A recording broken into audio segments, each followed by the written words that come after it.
Hello everyone out there in YouTube land. This is Phoenix Draconis, and this is Kaon Reviews.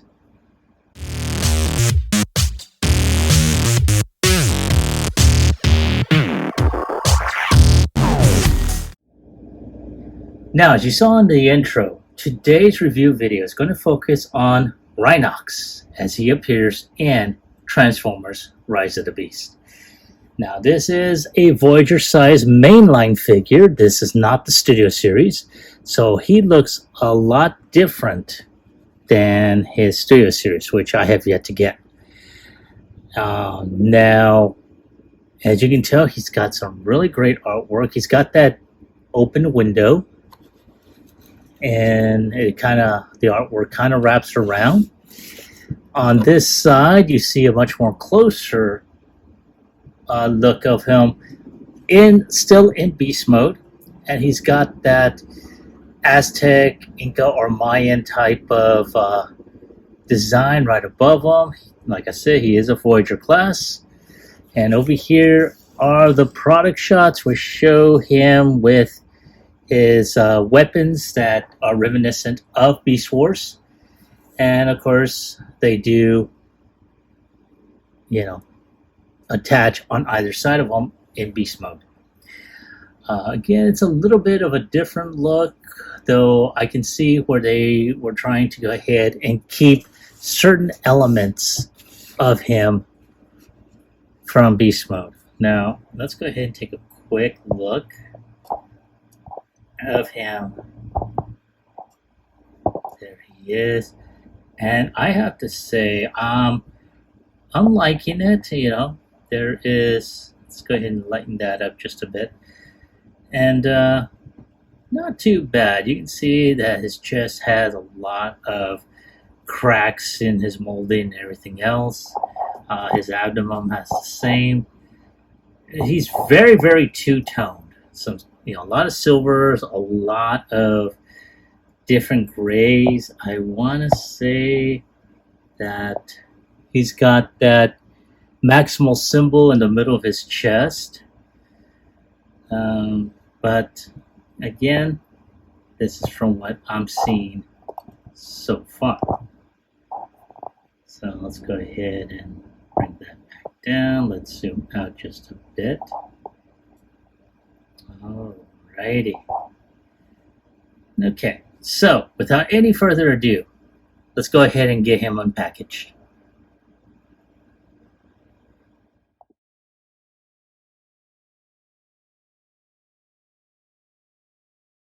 Now, when it comes down to the character himself, in the initial Beast Wars series, Rhinox, in essence, was the heart of the group. He was basically, I want to say, not just the medic, but the weapons manufacturer, as well as their spiritual, advisor in a way. Because there were moments in the original series that Rhinox did speak about certain things on a spiritual level. Now, they did streamline him a bit because, the initial series, Rhinox was a bulky individual. He was a gentle giant, so to speak. And, there's a lot of good molded detail. I'm not going to down the figure all that much, if at all. They did try to put in a little bit of the Bayverse within the initial design, while still trying to keep true to the, its source material.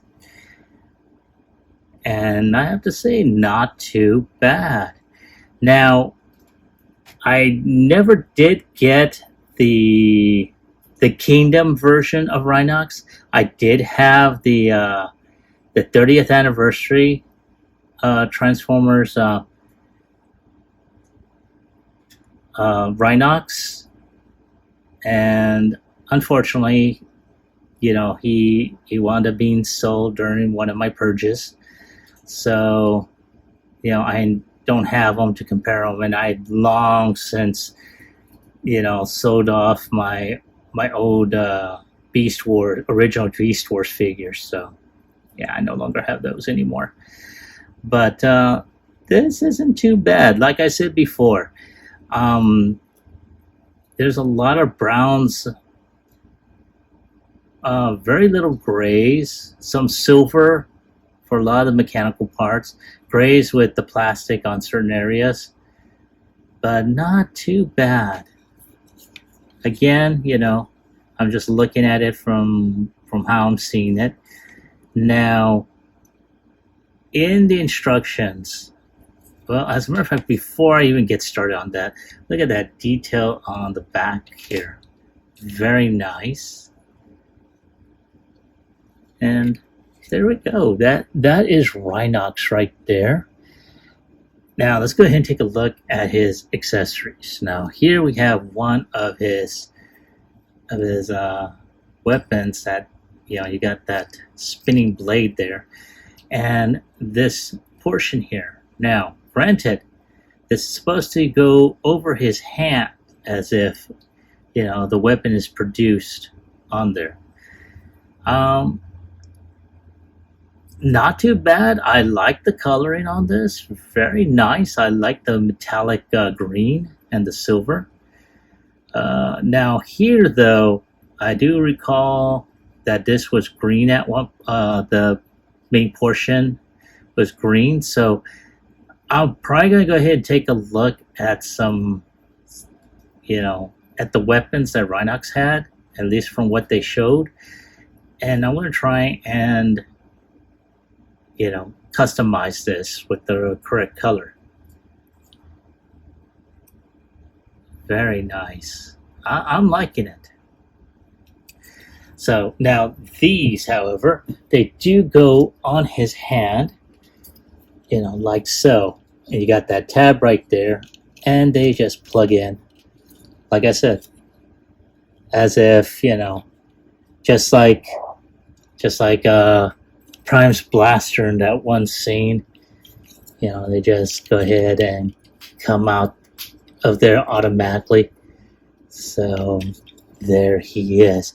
Now, another, I don't even know if it's called an accessory. I think they are able to attach his horns, but in the box they had it over here on the side like that on his shoulder, and I'm not really liking it. I want to go ahead and just put it right here on his horn, which is where it's supposed to go. And yeah, there you are, baby. And oh yeah, there you are. That right there, that is, yeah, I'm really liking that. Let's go ahead and get this adjusted correctly. Yeah, right there. Holy cow, man, that is flipping awesome. I'm liking it. Now, granted, there are other people that have had complaints about the figure, that in beast mode his butt is flat and all that stuff. Okay, that's fine and dandy, but to let you in on a little secret, because I wanted to picking this up at my local Walmart. I saw him, and there were two of them at that time, and I just picked one up. And I was just like, yes. And because, like I said, as I always say, there's a method to my madness. And one of the things I saw on the Studio Series version of this one is that he has this big old honking hammer, but he doesn't have these weapons. So what I may wind up doing is actually taking these weapons and giving them to the Studio Series. But we'll see how that works out. But nonetheless, I'm liking it so far. So let's go ahead and take a look at his articulation. His head is there. It only turns around 360, so he can look right, he can look left. And for those that didn't see it, because I moved him, he can look right, he can look left, he can look 360. Exorcist. and his arms can move 360. He's got that little arch right there, and of course he's got rotation at the elbow. His elbow can move at around 90 degrees. There is no wrist rotation, but it can bend down. But because he's got his weapons there, ooh, this thing is tight. There we go. So his hands can fold in, but that's only due to transformation.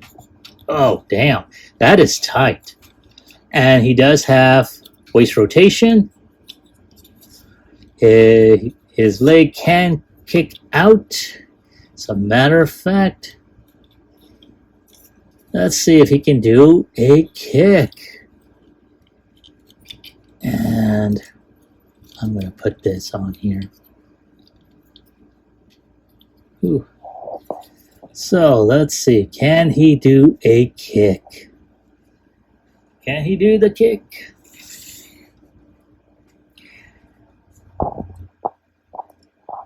Oh yeah, he can do that kung fu kick. Oh yeah. Nice. High kick. So yes, he can do the Van Damme splits right there. He does have rotation at the knee. He can go around 90 degrees. And he does have ankle tilt for those extreme ankle poses. So yes, let's get that out of the way. What's that doing there? Oh yeah. Very, very nice. So yeah, there he is. And very poseable. So like I said, not too bad. I'm liking him so far. There are some issues, gaps that need to be filled out. So I'm pretty sure there's probably a third party out there. I'm going to look on TF Safari, see if I can get some gap fillers and fill in, certain areas here and here. But like this open gap, that's for this area here. And like his hands, just minor small gaps here and there. So as not to cause any issues with the transformation. But speaking of which, let's go ahead and proceed with transformation.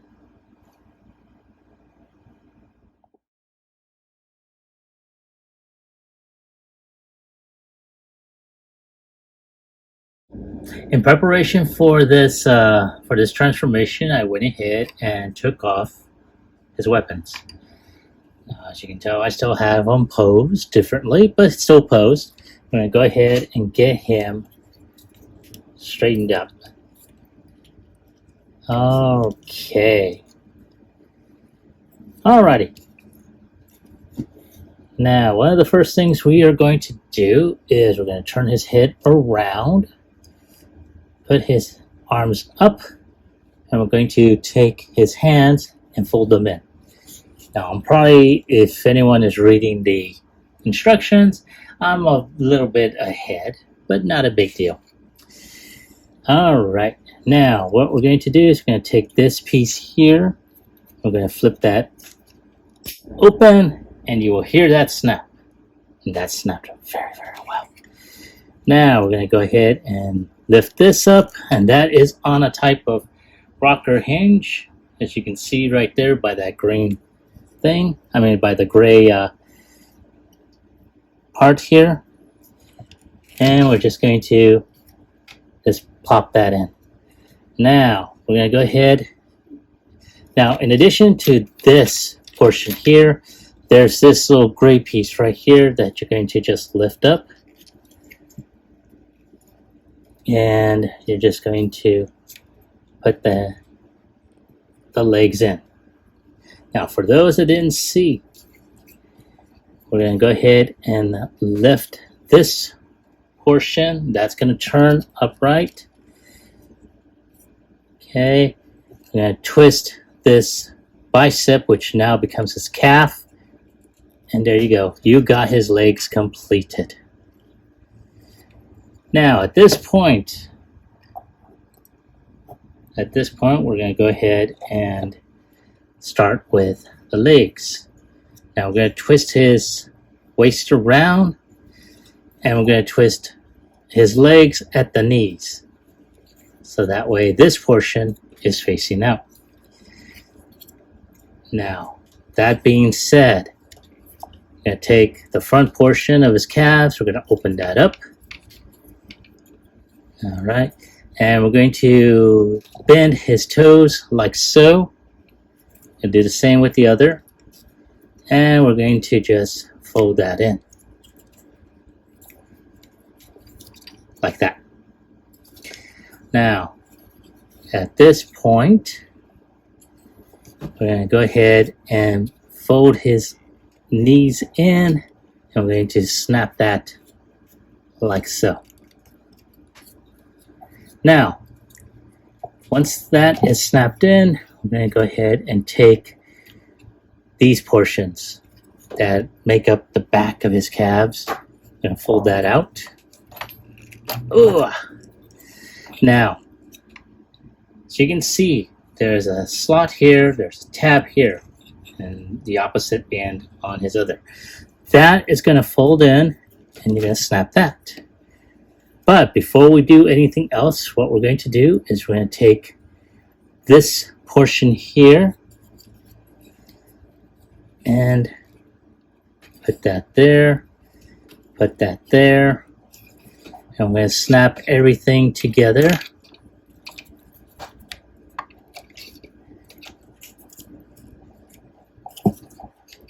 There. And there. All right. Now, you can see there's a couple of tabs here. There's a couple of slots on the inside. That is going to go in there. There we go. Now, all we got to do is tab these side pieces into this slot here. And there we go. And then finally, this portion here. That's just going to snap in. And there is the mighty Rhinox.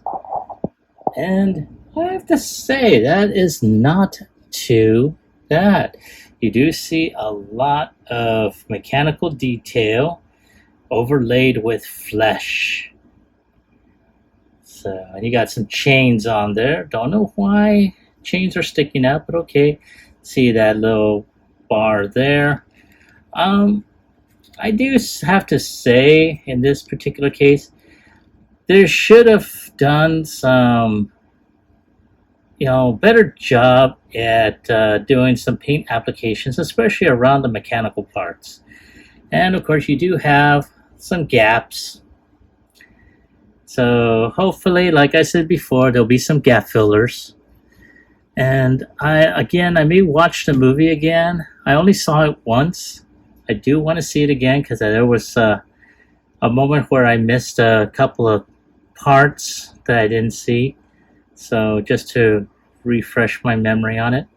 But also just to catch up on the details. I mean, wow.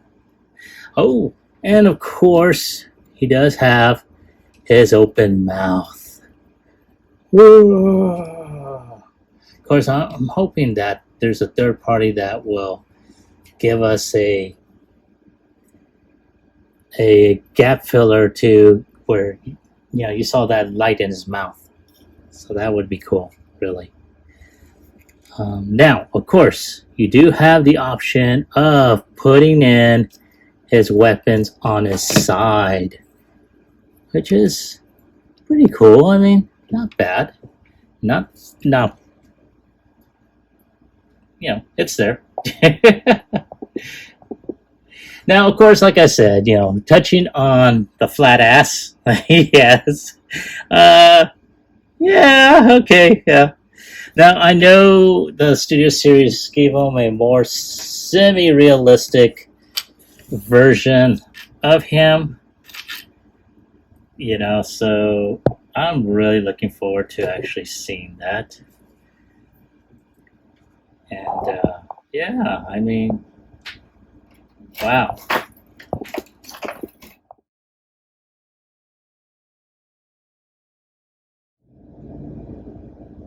All right, folks, thank you for your patience and waiting. So here we have side by side Optimus Prime with Rhinox in his beast mode, and not too bad, I can see, they're a little bit big. Yeah, he's a little bit bigger, but other than that, it's not a bad scaling. In the meantime, let me get back and get Rhinox transformed into robot mode, and we'll do a comparison between the two. All right, thank you for waiting. Now, as you can see, Rhinox is fully transformed and side by side with Optimus Prime, and I have to say, robot mode, they scale pretty well. Um, again, it's I mean, I have no complaints whatsoever about this figure. So let's go ahead, get him separated, and at that point, I'm going to go ahead and give you my final thoughts as well as my score.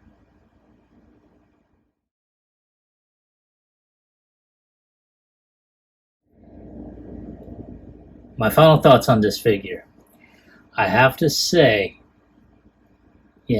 with the exception of certain minor gaps, some of which are very necessary in the process of the robot mode as well as the beast mode. Nothing that a couple of gap fillers wouldn't fix, I should say. Now, of course, when it comes down to his weapons, granted, I mean, I love how they touched upon the old Beast Wars series with the way his weapons are. Now, of course, this portion here, more than likely, I will probably go ahead and customize it. Whether I do it myself, remains to be seen. Of course, the colors of browns and grays and silver, not too bad, but I will have to go ahead and see how I'm going to do this. Mostly because of the fact that it's touching upon the Bayverse aesthetic. Even though it drew a lot of inspiration in terms of the original Beast Wars series. I have to see how that's going to come out. But I like the articulation. Transformation was pretty self-explanatory. I think you would have to go ahead and transform it once or twice, and pretty much I think you're good at that point. Certain things like with the rhinoceros horns, having it connecting to his left shoulder, I honestly did not like that, but I do like that it allows you to go ahead and keep the horns on here, on his actual front portion of his face. And of course, the mouth opening up, that was a cool thing. I really like that. So, yeah, not too bad. Of course, let's go ahead and take a quick look at that face sculpt. And wow, yeah. I mean, I really like that. That is actually really cool looking. So yeah, that is so awesome. Wow. Uh, if I no, I mean on a scale of 1 through 10, I'm gonna go ahead and give them an 8. Other than a lot of additional paint applications could be needed and some minor gap fillers, this is a good figure. More than likely, like I said before, if there is a third party that makes gap fillers and add-on sets, like to cover this empty spot while in robot mode, that'd be cool. And for those that didn't see it, I'm talking about that. But yeah, wow, man, I'm just, like I said, that I mean, this is really cool. So yeah, I'm going to go ahead and give this figure a 9. But that is my take on the figure. I want to hear from you. Were you able to pick this up? Now, as I stated earlier, I wound up finding this one at my local Walmart. So let me ask you, were you able to find this out in the wild, or did you pre-order it through like Hasbro Pulse or Big Bad Toy Store? And if so, did you like them? Do you hate them? Leave me a comment about it in the comment section down below. Like, share, subscribe to my channel. Click onto the bell icon so you can be notified when I post up new videos. Once again, I'd like to thank everyone for watching my channel, for liking my videos, and even putting in a comment or two every so often. I really appreciate it. This is Phoenix Draconis, and I will catch you all on the flip side. Peace.